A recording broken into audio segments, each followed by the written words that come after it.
संस्कृत नाम सुनते ही लगता है कि कितनी पुरानी, कितनी जटिल भाषा होगी। पर असल में इसके पीछे एक बहुत ही खूबसूरत, एक बहुत ही लॉजिकल सिस्टम छिपा है। तो आज हम इसी सिस्टम के राज से पर्दा उठाने वाले हैं। तो हमारा सफर कैसा रहेगा? सबसे पहले देखेंगे कि कैसे एक शब्द के कई चेहरे हो सकते हैं। फिर उस बड़ी सी टेबल के पीछे का लॉजिक समझेंगे। कारक और वचन क्या होते हैं इसे जानेंगे और बालक शब्द को एक मास्टर की तरह इस्तेमाल करेंगे। और हाँ, आखिर में उच्चारण की एक छोटी सी पर बड़ी काम की बात पर भी गौर करेंगे।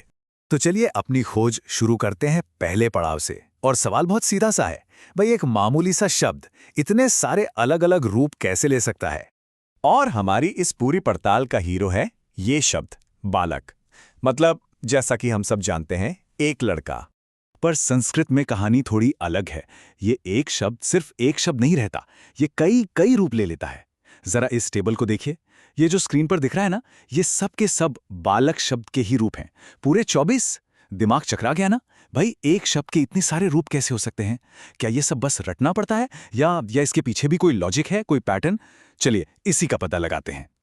अब आता है अगला पड़ाव, यानी इस तालिका का रहस्य।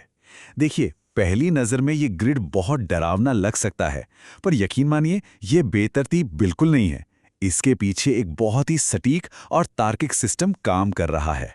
तो सवाल ये है कि इस तालिका को समझने की, इसके कोड को क्रैक करने की वो दो चाबियां कौन सी हैं?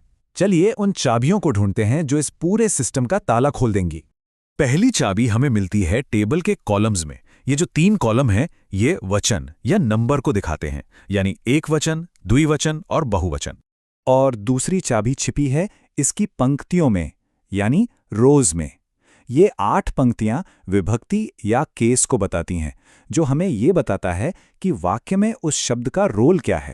तो चलिए अब इन दोनों ही कॉन्सेप्ट्स को, वचन और विभक्ति को, थोड़ा और करीब से समझते हैं। ये संस्कृत ग्रामर के, आप कह सकते हैं, बिल्डिंग ब्लॉक्स हैं।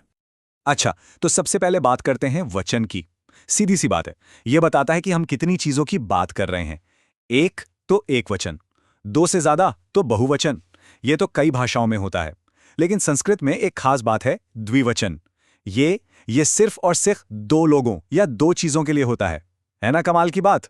ये इसे बहुत सी दूसरी भाषाओं से अलग बनाता है। और फिर आती है विभक्ति। ये तय करती है कि किसी वाक्य में एक संज्ञा का काम क्या है। क्या वो काम करने वाला यानी सब्जेक्ट है, या फिर वो जिस पर काम हो रहा है यानी ऑब्जेक्ट है। और इसी रोल के हिसाब से शब्द के आखिर में लगने वाला हिस्सा बदल जाता है।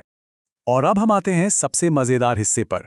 अब हम ये समझेंगे कि कैसे सिर्फ एक शब्द की इस टेबल को समझ लेने से हम कई और शब्दों के राज भी खोल सकते हैं। चलिए पहली पंक्ति पर ध्यान देते हैं, जिसे प्रथमा विभक्ति कहते हैं।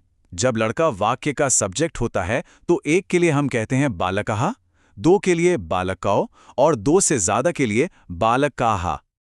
अब जरा दूसरी पंक्ति यानी द्वितीया विभक्ति पर नजर डालिए। यहां जब लड़का किसी काम का ऑब्जेक्ट बन जाता है तो रूप बदलकर हो जाते हैं बालकम, बालकौ और बालकान। देखा आपने, जैसे ही शब्द का रोल बदला, उसका रूप भी बदल गया। और यहीं पर सबसे जरूरी बात सामने आती है। ये जो कुछ भी हमने देखा, ये सिर्फ बालक शब्द की कहानी नहीं है। असल में ये एक मास्टर की है, एक ऐसा खाका जो कई और शब्दों के ताले खोल सकता है। कैसे? देखिए, एक बार आपने बालक का ये पूरा पैटर्न समझ लिया ना, तो फिर गज यानी हाथी, शशक यानी खरगोश, या मयूर यानी मोर, इन जैसे जितने भी शब्द हैं, उनके रूप भी आप बिल्कुल इसी पैटर्न पर बना सकते हैं। मतलब हमने सिर्फ एक शब्द नहीं रटा, हमने एक पूरे सिस्टम को सीख लिया है। लेकिन जैसा होता है, हर बेहतरीन सिस्टम में कुछ ना कुछ बारीकियां जरूर होती हैं। तो चलिए उच्चारण से जुड़े एक ऐसे ही छोटे पर बहुत जरूरी नियम पर नजर डालते हैं। यहां स्क्रीन पर देखिए, जो हमारा स्टैंडर्ड पैटर्न है, उसके हिसाब से बालक का एक रूप बनता है बालकेण।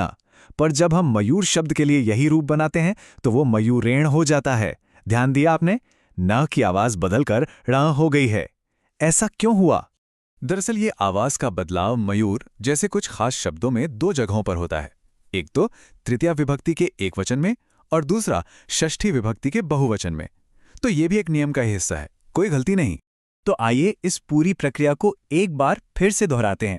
सबसे पहले आप शब्द का मूल रूप लीजिए, फिर पता लगाइए कि वाक्य में उसकी संख्या कितनी है और उसका रोल क्या है, और बस उस हिसाब से टेबल में से सही एंडिंग उठाकर लगा दीजिए। देखिए, ये रट्टा मारने से कितना अलग और कितना लॉजिकल है। तो आखिर में ये हमें एक बहुत ही दिलचस्प सवाल पर लाकर छोड़ देता है। सोचिए, अगर एक सीधी साधी टेबल एक अकेले शब्द की पूरी बनावट को हमारे सामने खोलकर रख सकती है, तो हमारी भाषाओं की इस विशाल दुनिया में न जाने और कितने ऐसे ही खूबसूरत पैटर्न, कितने ही ऐसे राज छिपे होंगे, जो बस इस इंतजार में हैं कि कोई उन्हें खोज निकाले।